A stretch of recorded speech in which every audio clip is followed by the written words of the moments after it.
By Joanna Macy. At this turning in humanity's journey, science and spirituality converge, and we can glimpse new possibilities for a life-sustaining civilization. But the going is rough. One mega-disaster follows another. Economic, political, and ecological systems spin out of control, in what David Corden aptly calls the Great Unraveling. As the rug is progressively pulled out from under us, it is easy to panic, and even easier to simply shut down. These two instinctive reactions, panic and paralysis, are the roadside ditches that border our pathway to a livable future. To fall into either one is the greatest of all the dangers we face, for they deaden the heart and derail the mind. If ever we needed spiritual practices and disciplines for staying alert and connected, it is now. The greatest gift we can give our world is our presence, awake and attentive. What can help us do that? Here, drawn from ancient religions and earth wisdom traditions, are a handful of practices I have learned to count on. 1. Breathe. Our friend the breath is always with us. When we pay attention to its flow, it merges mind with body, and connects inner world with outer world. Mindfulness of breathing in and breathing out can center and steady you. Feel how your breathing makes more space around you, writes the poet Rilke. Pure, continuous exchange with all that is, flow and counterflow where rhythmically we come to be. Notice that you are not deciding each time to exhale or inhale, it's rather that you're being breathed by life.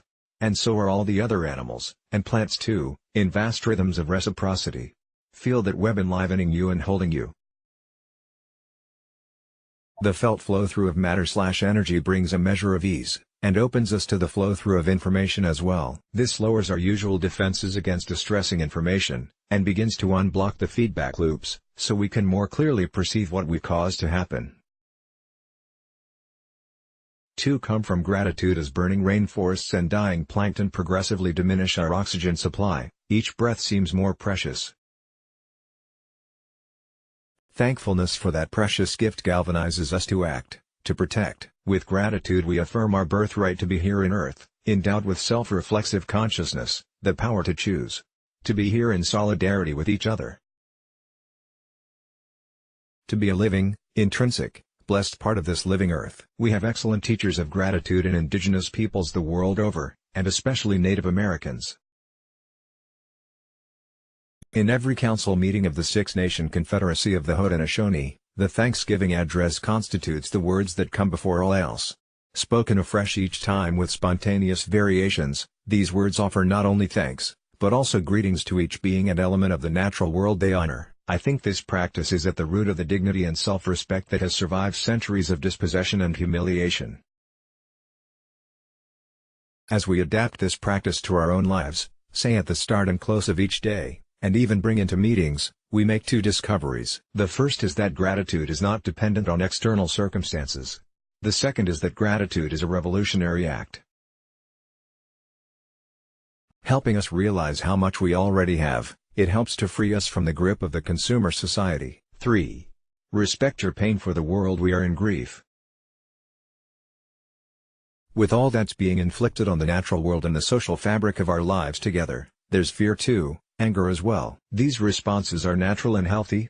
If we disown them, we cripple our vitality and intelligence. So we bow to them instead. When pain for the world arises within you, recognize it and pause. Pause and breathe, as if making room for it, as if letting that pain flow through your heart. Realize that you are capable of suffering with your world. Suffering with is the literal meaning of compassion. It is proof positive of our interconnectedness, indeed of our inescapable interexistence. There is no birth of consciousness without pain, said Carl Gustav Jung.